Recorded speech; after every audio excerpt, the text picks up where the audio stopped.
Assalamualaikum Sobat Football United, ringan amatiran ala gua. Ya, masih belum 100%. Tolong doakan gue supaya cepat fit ya. Semoga Sobat Football United juga sehat-sehat selalu, sehat-sehat sekeluarga. Oke, kali ini gue ingin membahas sebuah artikel dari Daily Mail.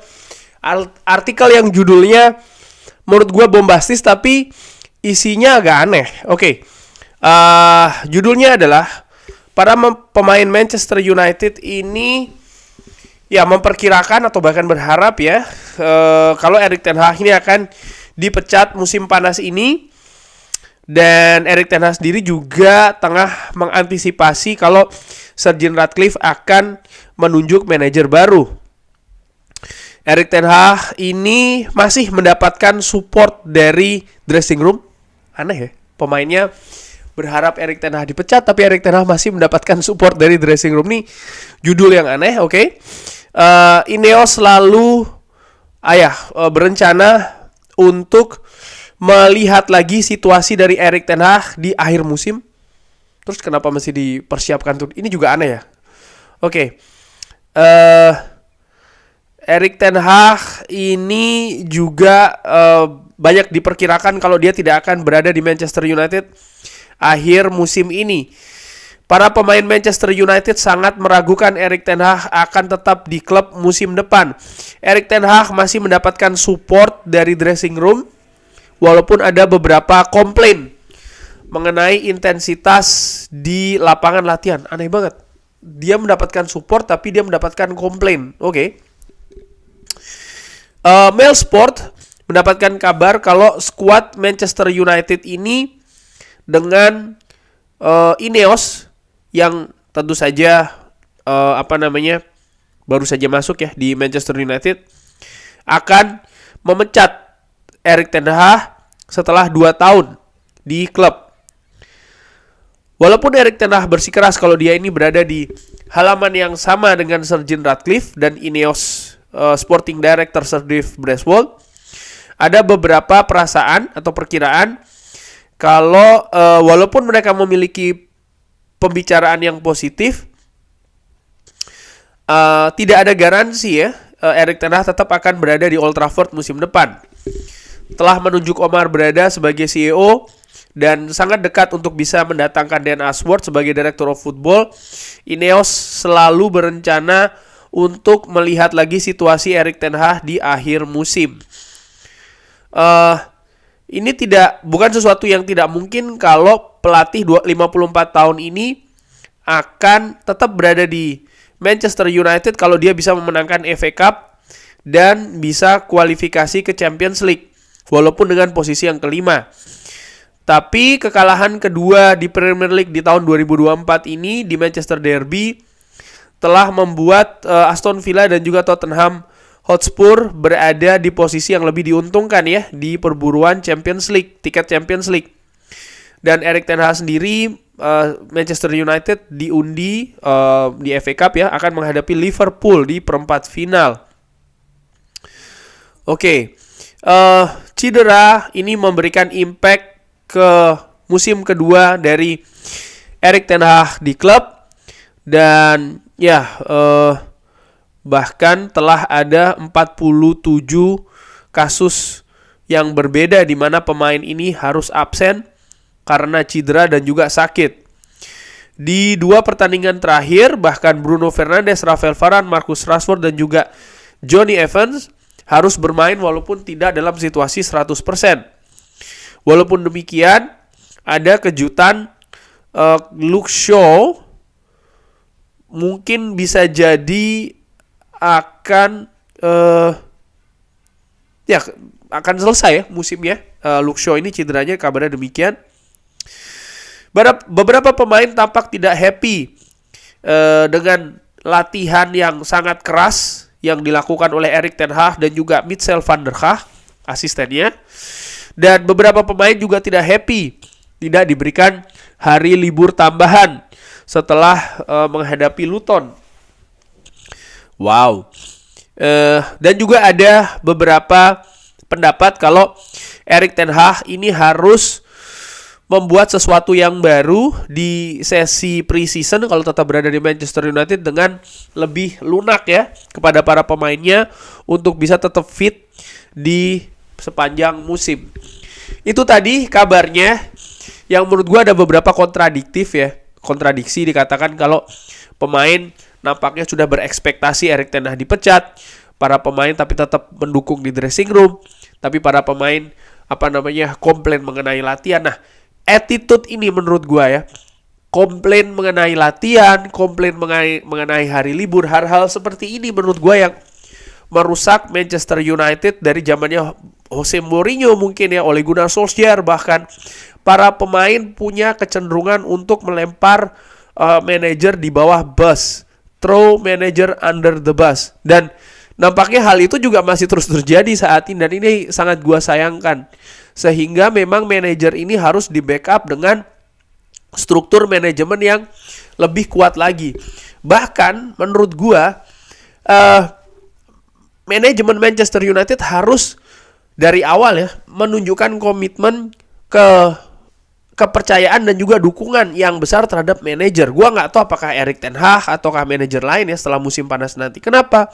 Ini akan memberikan semacam kayak psychological effect atau efek psikologi kepada para pemainnya bahwa ya mereka ini tidak didukung dalam tanda kutip oleh manajemen. Manajemen lebih berada di manajer, pihak yang lebih didukung.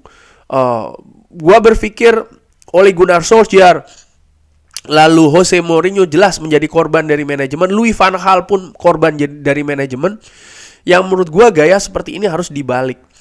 Bagaimana pemain yang mengeluhkan latihan dan lain-lain ini ya sudah ini menunjukkan betul bagaimana hal yang dihadapi oleh Erik ten Hag.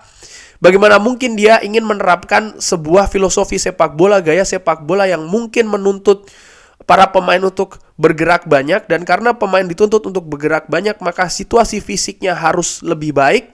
Tapi ketika di-push, didorong, digenjot situasi fisiknya, para pemain mengeluh.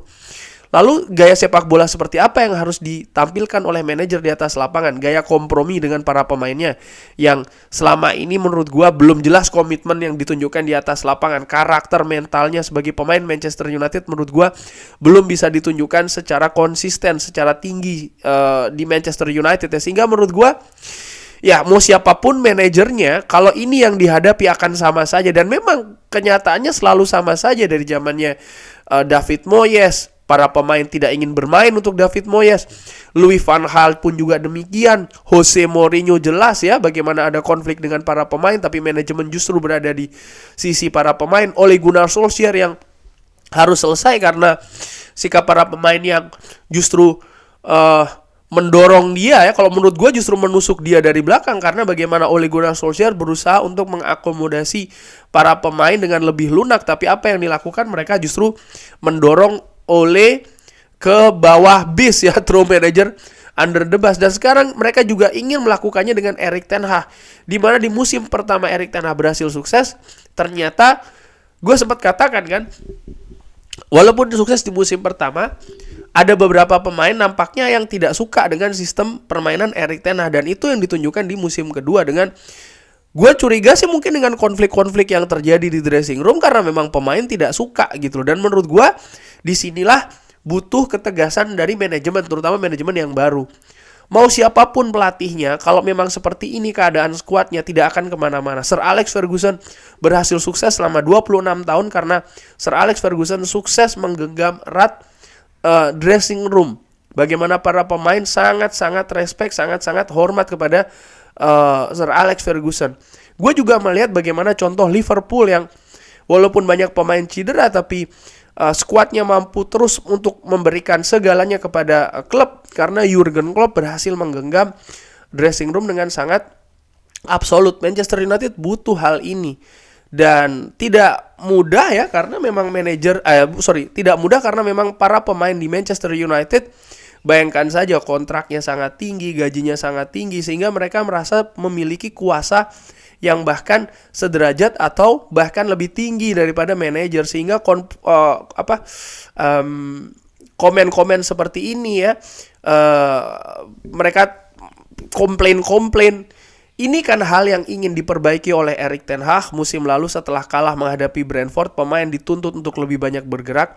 Bayangkan ketika menghadapi Brentford itu kompetisi sudah terjadi loh.